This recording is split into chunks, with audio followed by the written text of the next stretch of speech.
दोस्तों नमस्कार। आज मैं आपको सुनाऊंगा अकबर बीरबल की एक मज़ेदार और रोमांचक कहानी जिसका नाम है पेड़ एक और मालिक दो।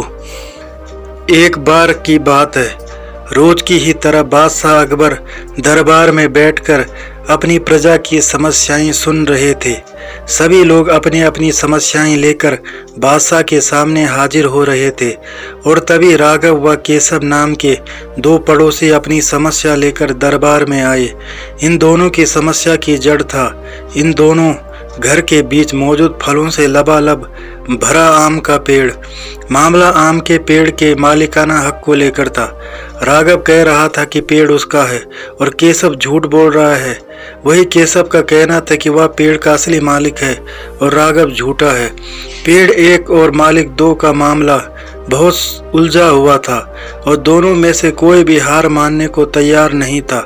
दोनों पक्षों की बातें सुनकर और सोच विचार करने के बाद बादशाह अकबर ने यह मामला अपने नवरत्नों में से एक बीरबल को सौंप दिया।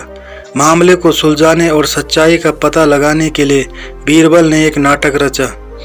उस शाम बीरबल ने दो सिपाहियों से कहा कि वे राघव के घर जाएं और कहें कि उसके आम के पेड़ से आम चोरी हो रहे हैं। उन्होंने दो सिपाहियों को केशव के घर जाकर भी यही संदेश देने को कहा।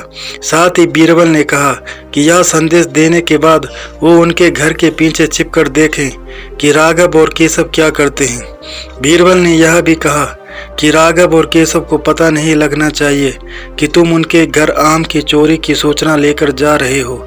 सिपाहियों ने बिल्कुल वैसा ही किया जैसा बीरबल ने कहा।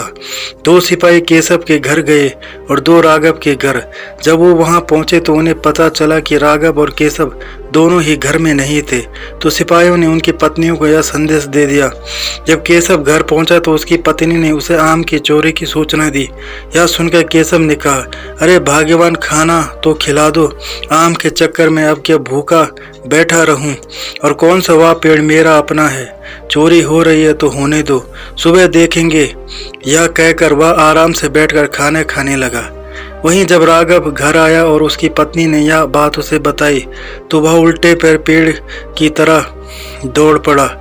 उसकी पत्नी ने पीछे से आवाज लगाई, अरे खाना तो खा लीजिए। जिस पर राघव ने कहा, खाना तो सुबह भी खा सकता हूँ, लेकिन अगर आज आम चोरी हो गई तो मेरे पूरे साल की मेहनत पर पानी फिर जाएगा। सिपाहियों ने दोनों के घर के बाहर छिपकर यह सारा नज़ारा देखा और वापस दरबार जाकर बीरबल को बताया। अगले दिन दोनों फिर से दरबार में हाजिर हुए। उन दोनों के सामने बीरबल ने बादशाह अकबर से कहा, जहाँ पर सारी समस्या की जड़ वह पेड़ है, क्यों ना हम उस पेड़ को ही कटवा दें। ना रहेगा बांस, ना बजेगी बांसुरी। बादशाह अकबर ने इस बारे में राघव और केशव से पूछा, इस बारे में आप दोनों का क्या ख्याल है। इस पर केशव ने कहा, हुजूर आपकी हुकूमत है, आप जैसा कहेंगे मैं उसे चुपचाप स्वीकार कर लूँगा। वहीं राघव ने कहा, मालिक, मैंने 7 वर्ष तक उस पेड़ को सींचा है, आप चाहें तो उसे केशव को दे दीजिए, लेकिन कृपा करके उसे कटवाएं ना, मैं आपके आगे हाथ जोड़ता हूँ। उन दोनों की बात सुनकर बादशाह अकबर ने बीरबल की तरह देखा और कहा, अब आपका क्या कहना है बीरबल। इसके बाद बीरबल ने बादशाह को बीती रात का किस्सा सुनाया और मुस्कुराते हुए कहा, हुजूर, पेड़ एक और मालिक दो, ऐसा कैसे हो सकता है।